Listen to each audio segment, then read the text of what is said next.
Hey guys and girls, Jimmy Houston here. I sure hope y'all are having a fantastic Sunday afternoon. Chris and I got to go to church with the kids at Keys Baptist Church today, and we had an incredibly great church service. Pastor Scott did a great job with the sermon. The music was good as always. I have a special love for listening to the drummer. They have a great drummer there at Keys Baptist Church in their praise band. And it's a girl drummer, of all things. So the girl drummer, kudos to her. She did a great job. So we had a great church service there, and always great to go with the kids. Very unusual to go without Jack and Sherry. Jack and Sherry is still on vacation on a cruise, and they'll be back shortly. And but we got a chance to go to church there with Jamie and Mandy and Aunt Lou. And so it had a great time at church, and we're on the way back to the ranch as I speak. We're on the way back to the ranch, and we've had a really busy week this last week. It was a fun week, but it was a busy week. It was a short week at the ranch, only a couple of days there at the ranch, but we got to go. We got to go to a very special event, and I'll talk about that in just a second.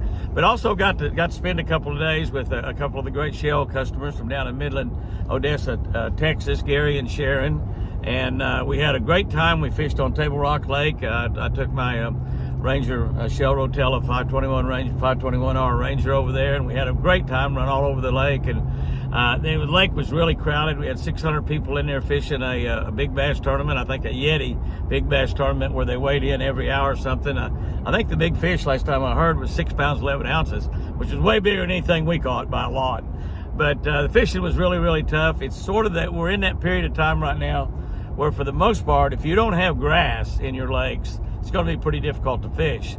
We got grass in a few lakes here in Oklahoma, not many. One that's right there close by Lake Tenkiller, just south of Tenkiller, is Kerr Reservoir. Kerr Reservoir's got quite a bit of grass in it right now. And I talked to my buddy O.T. Fears over at that event I was talking about, and he's been smoking them over there at Robert S. Kerr. Been really catching a lot of fish over there, catching them on topwater baits and buzz baits mostly, and fishing in the grass. And there's a lot of grass there, he said. I fished that lake, done television shows on that lake, but it's been quite a few years, and hopefully I'll get over there maybe in the next month or two and do a show with O.T. O.T. was a great tournament fisherman, fished BASS, set a record of some sort up on, I think the record got broke, but set a record of some sort up on Santee Cooper in a tournament we fished there. I'm not sure I even made the money in that tournament. If I did, I just barely did. And O.T. won the tournament. He had one little hole that was just so good, and he'd go in there and catch a little bit of fish. He'd just sit there all day and not even fish, saving that hole till he could get back there the next day, and just did a remarkable job. But he was a great tournament fisherman for a long time. He's like me. He spends a lot of time fishing for crappie and other species now, but he still bass fishes a lot. Still extremely good bass fisherman. So, but he's catching them in the grass. So if you've got a lake around that's got grass in it, up north, nearly all the lakes have grass in it. A lot of the lakes in Texas have grass in it. The fishing's good. The lakes that don't have grass in it, pretty tough right now. Now, as that water temperature drops down, the temperature on Table Rock was 74 degrees. 74 degrees. It needs to lose about 15 degrees. Yeah, it needs to be down around 62 to 58. 58 is going to be the very best. That's when the majority of the fish are in shallow, feeding up on the shad. The shad, we saw very little shad yesterday. When we did, we saw giant balls of shad. These will break down into a little bit smaller balls as time goes on, and it'll be tighter balls of shad. And the ones we saw were right in the mouths of creeks. That's where you'll find them right now. That's where you're going to find most of the fish. Fish rocks if you got a bank that doesn't have grass. Fish rocks. Boulder, chunk rock banks are probably the best. And but that's going to be your best bet on that. Topwater birch bait work really good. Spinnerbaits work really good. Spinnerbaits is good to throw in along those rocks. A lot of those fish will move in right on the bank. Pretty soon they're going to start moving in and having the giant fall feed, we call it, where they feed in on shad. Obviously, shad colored baits are the best to use. Red man spinnerbait and a chartreuse and white, solid white, works really good. Nickel blade. And things like a rattling bait, a lipless crankbait, all-American rattler. Again, shad color, small crankbaits in shad color. The shad are full-grown this time of the year, so the threadfin shad are 2 or 3 inches long. So you can use a bait that kind of simulates that. You're going to have a lot of good success. I wanted to, and I'll tell you a little bit about the event we went to. We went to the Bass Fishing Hall of Fame banquet. Now, they hold that every year, and they induct the new inductees in. Congratulations to all of the guys that were inducted into the Bass Fishing Hall of Fame. I listened to all of their talks, and they all did a fantastic job speaking. and most of them spent most of their time, a lot of their time, thanking other people for their success. And that's exactly what happens in life. We have a lot of people that are responsible for whatever success we may have in life. The ones that are out there breaking their backs, patting themselves on the back about their great success, probably are standing on a lot of other people's shoulders when they're doing that caused them to reach that success. And but most of those guys spend a lot of time thanking the people that help them, and not just thanking their sponsors, because many of them are tournament fishermen, but thanking friends and family and moms and dads and brothers and sisters that gave up time and effort, and a lot of times loaning them money or giving them money to be able to fish tournaments, and so it was just really great from that standpoint. The Bass Fishing Hall of Fame presented blue jackets to Chris and I. We've been in the Bass Fishing Hall of Fame for a long time, but somebody told me that I was elected into the Bass Fishing Hall of Fame in 2002. My gosh, it just doesn't seem possible. That's so long ago. But it's just an amazingly long time. And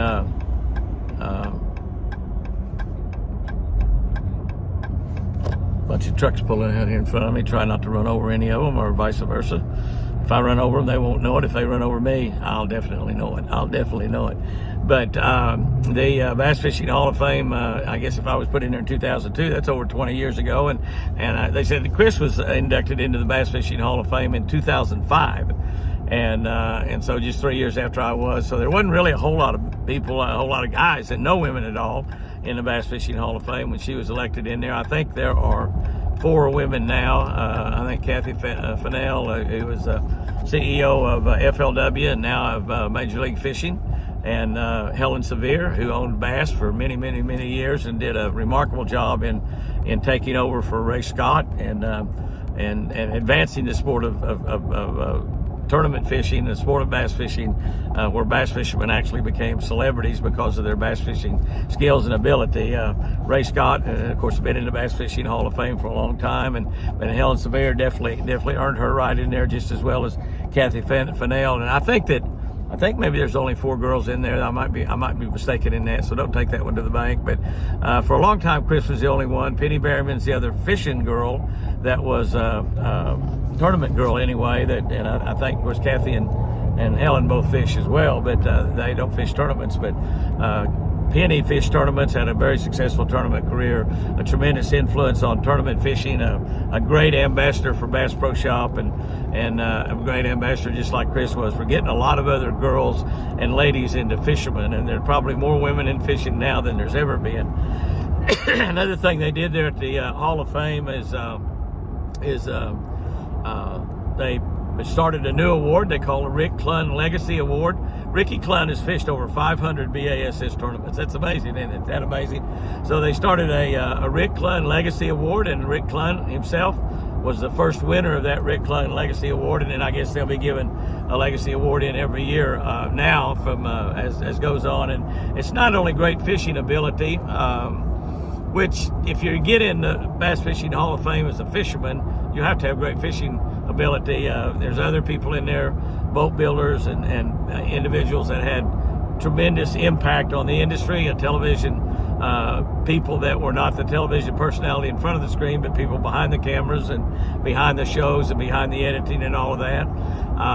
There's a lot of people that had boat builders in there, like Mr. Forrest Wood and several others, and so many great things. My buddy Johnny Morris, the greatest conservationist of all time, of course, is obviously in the Bass Fishing Hall of Fame. And Johnny was a great tournament fisherman as well. They could have put him in as a tournament fisherman. He quit tournament fishing kind of early in his tournament career, but he qualified for the first 5 Bassmaster Classics. And there's not many people that qualified for the first 5 Bassmaster Classics. First of all, they only took 24 people at the Classic back in those early days. Most all the Classics I fished took only 24 people, and later in my career there would take 50, but now I don't know how many they take. They take 40 plus, I don't know, it seemed like it was 60 or 70 people there this year. I don't know how many, but a lot make the Classic nowadays. But it was a really select group, and to be in that top 24 5 years in a row, that'll just tell you what kind of fishing skills and ability that Johnny Morse had. So that alone would get him in the Bass Fishing Hall of Fame, irrespective of all the other great things he's done to further the sport of bass fishing and the sport of fishing and hunting in general. But Ricky Clunn, when he made his little short speech, and Ricky is smart enough to know he needs to make short speeches. We all do. We all have a tendency to make them a little bit longer than we should. And Ricky, I've seen him do a lot of long speeches, but in his short speech, he also made a statement before he ended. He said, "Before I end this, I want to say, like I've said many times in my life, that Chris Houston was the best bass fisherman that I've ever been in the boat with." And by the way, I fished in the boat with Ricky Clunn myself, so he obviously put her above me.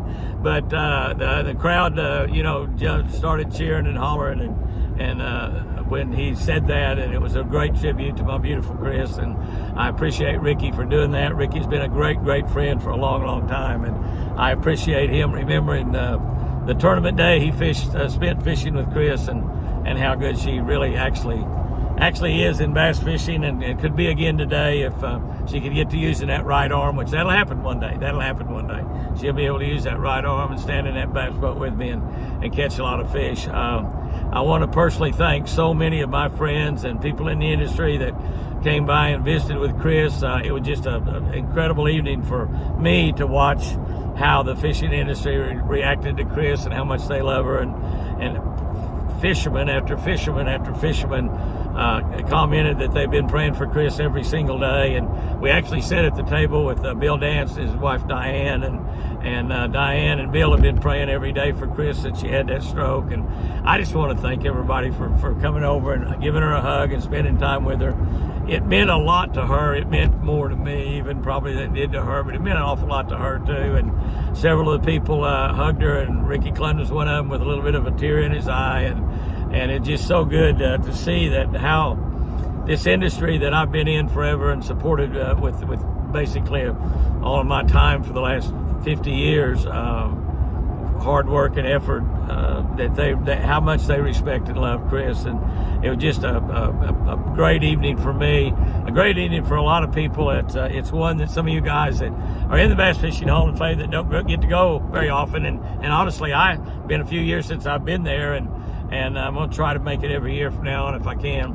My buddy Hank Parker even made it, even though he fell out of a tree a couple, 2 or 3 days early. I think about 3 or 4 days before that, he made it there and was fine. I visited with Hank for quite a while, and Hank had a lot of fun there at that banquet as well. And it's so good to see him up walking around and not have to go visit him in a hospital bed somewhere. So God definitely caught Hank when he fell. That tree stand broke and strap fell. He fell almost 30 feet on his back, landed on his back, and broke nothing.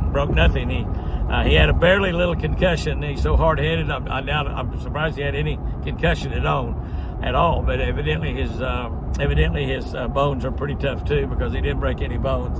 But Hank's an old guy like me, so you just don't want to fool with old guys. Just don't want to fool with old guys at all. We don't have very long to worry about staying in prison, so don't mess with us. That's all I can say. Even if you're the devil knocking Hank Parker out of a tree stand, God's going to catch him before he hits the ground. But Hank and Bill and I have a promotion coming up that we'll be breaking out probably this next week. A Mercury repower deal, and it's a challenge between Bill Dance and Hank Parker and myself of who could get the most inquiries and people asking about repowering their boat. And it's going to be run on the internet as well as on all 3 of our television shows. We'll be making little special commercials about that event, so I want to make sure that everybody on Jimmy Houston Outdoors is ready to do whatever you need to do. Go on their website or whatever you need to do to not really cast a vote for Jimmy, but to make an inquiry about that repower. That's where you buy a Mercury motor and replace the old engine that you got on your boat with one of the new 4-stroke Mercury engines that gets quiet, gets incredible gas mileage, and just incredible engines. And I've got 150 horsepower on my tracker boat and 250 horsepower on my Ranger boat, and they're just absolutely incredible motors. So we'll be doing that big promotion. It'll run all the way from October 1st up until the Bassmaster Classic, which I think is in March of next year, early March. And the loser has to wear a t-shirt at the Classic. Those of you that are planning on going to the Classic, the individual that finishes second or third in that contest, because there are no winners, because there's only 3 people in the contest. So you don't really lose. You either finish second or third. But we'll have to wear a T-shirt with the other legends' picture on it that says, "This is really the #1 legend." And I sure don't want to wear a T-shirt all day with Hank Parker or Bill Dance's picture on it. All those are pretty good-looking guys, I got to admit. Even in their antique years, they still good-looking men, and good, both good men. That's the greatest thing about it. They're both good men. But actually, I'd be proud to wear either one of them's T-shirt, but I don't want to wear it this context. I want to put my picture on their T-shirt and let them wear it at the last day of the Bassmaster Classic. And but anyway, we're going to run a big contest, and during that, so not only are you helping your favorite bass legend out there, Bill Dancer, Hank Parker, or myself, not have to wear that T-shirt, but we're giving away a Mercury motor. That's right, we're giving away a Mercury motor. Bill and Roland and I are giving away a Mercury motor, so you have a chance to win a Mercury motor if you participate in this event, and I'm going to ask you to, and we'll tell you how, beginning really in the next few days. They were supposed to send me a script of last week to use some general points in building the commercial. They did not send it to me, so hopefully Mercury will get that done tomorrow, and I can get that done and have it up October 1, which is just right around the corner. I mean, just right around the corner. And so that's going to be a lot of fun. We'll be talking about that a lot on social media and during our 3 television shows over the next, I guess that'd be a 6-month period of time, or 5 months, a little bit over a 5-month period of time. And I don't think there's any restrictions on how many times you can inquire or go to the website or whatever you have to do. We'll have all that information here pretty quick. We'll have a lot of separate interviews. It reminded you about that. Excuse me. But one of the great things is that you have a chance to win a Mercury motor. The other great thing is what a great time to repower your boat, because they got some great deals going. It'll be the very best time in the next 12 months to repower your boat between October, November, December, January, and February.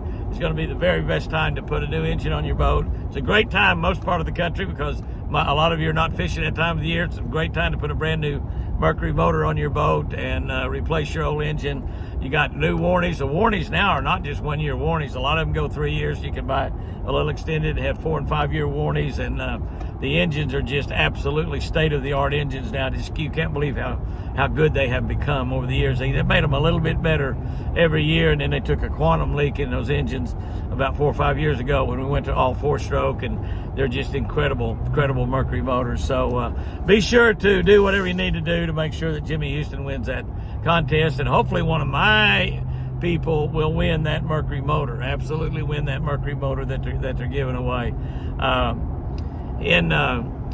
Talking about that banquet, Ricky Clun making his statement there. I want to thank Ricky for that. And we got our blue jackets. The Bass Fishing Hall of Fame have beautiful blue jackets that they present to you when you get elected into the Hall of Fame. They were not doing that way back when Chris and I got elected, so we had not been over there or got our blue jackets in the last 3 or 4 years, wherever long we've been doing it.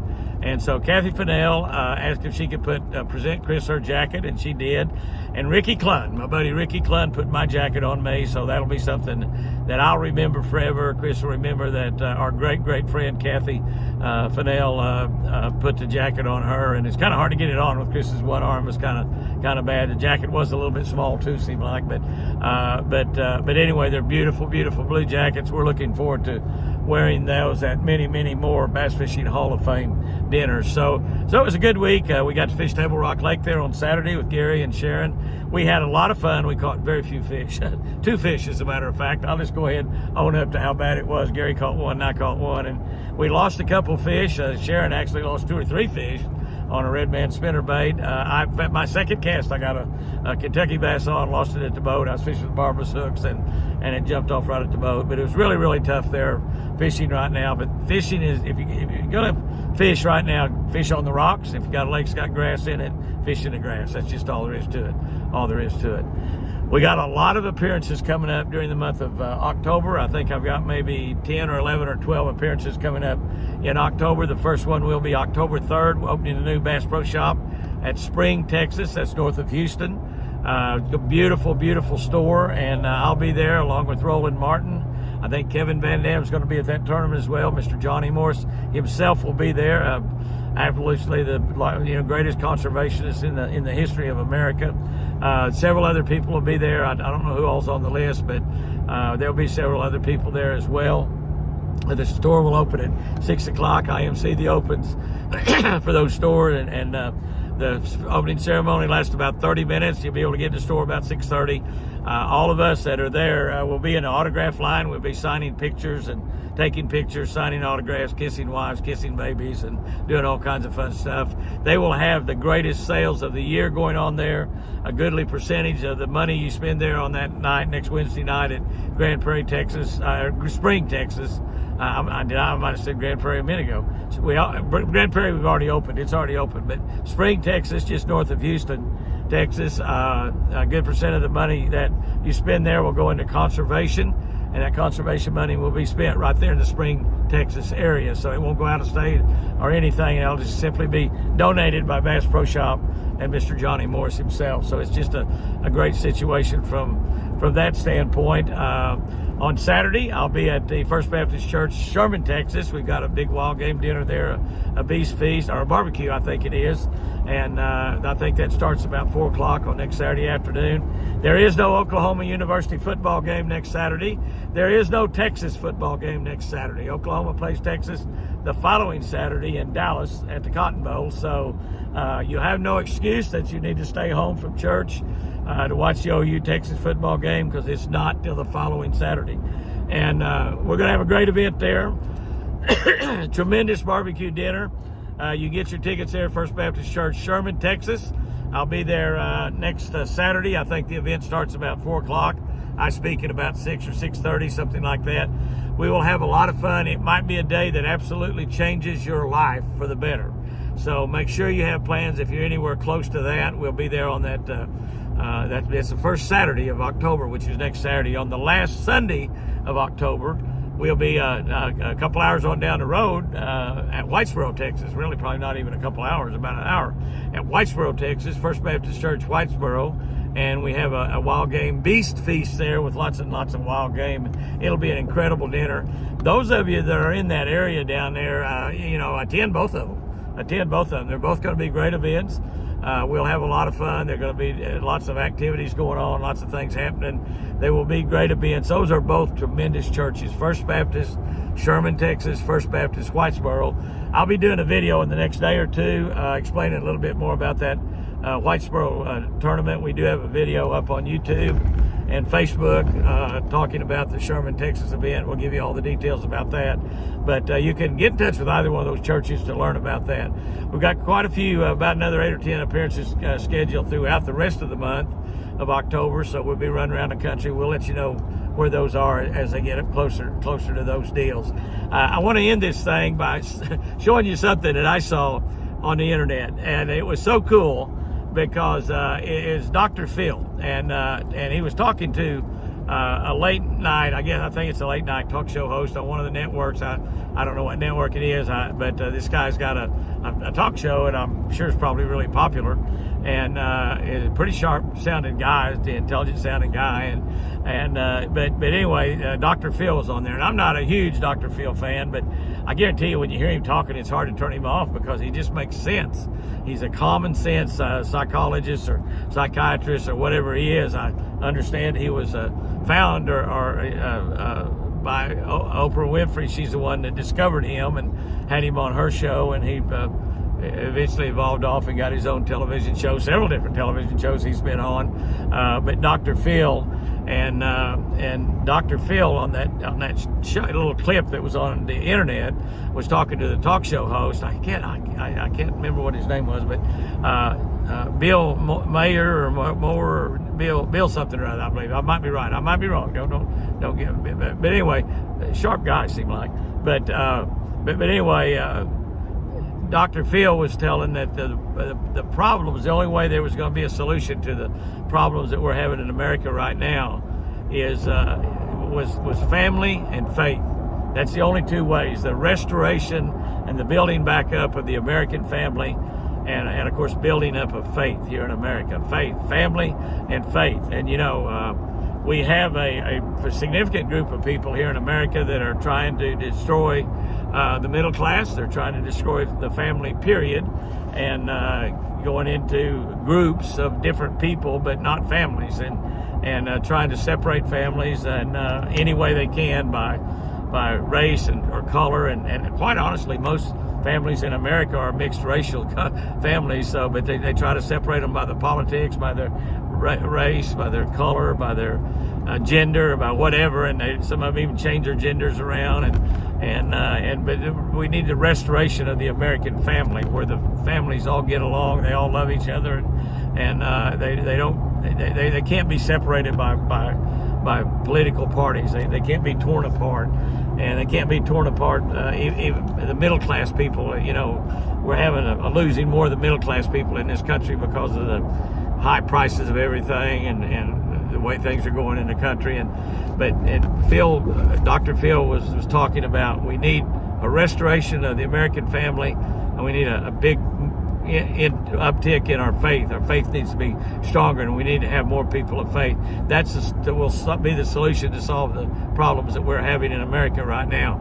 And the talk show host really sharply, he said, I have to disagree with you a little bit. He said, I have no family. And he said, the world knows that I definitely have absolutely no faith. And Dr. Phil looked over at him and he said, well, obviously, definitely, you will not be part of the solution. and it was about the cutest thing I'd heard, and the whole crowd had roared, and I don't know what the talk show host said after that, but yeah, I never thought about it that way. But if you don't have a good close-knit family, if your family's been torn apart by whatever, try to do your best to put it back together. If you don't have faith, if your faith's not as strong as it can be, in order to be, Dr. Phil was right. I believe that's the way that we solve whatever problems we have in the country. Not necessarily at the ballot box, not necessarily about who we elect president or governor or senator or congressman or whatever, but how we interact with our own family and how we interact with our God.